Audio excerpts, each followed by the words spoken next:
رشک رشک کرنے سے مطلب یہ ہوتا ہے کہ آپ کسی انسان کے پاس کوئی اچھی چیز دیکھیں تو آپ کے دل میں یہ خواہش پیدا ہو، یہ تمنا پیدا ہو کہ وہ چیز آپ کے پاس بھی ہو۔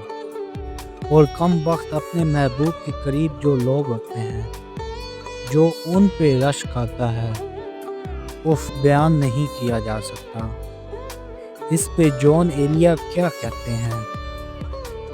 کتنے عیش سے رہتے ہوں گے، کتنے اتراتے ہوں گے، جانے کیسے لوگ وہ ہوں گے جو اس کو باتے ہوں گے۔ یاروں کچھ تو ذکر کرو تم اس کی قیامت باہوں کا، وہ جو سمٹتے ہوں گے ان میں وہ تو مر جاتے ہوں گے۔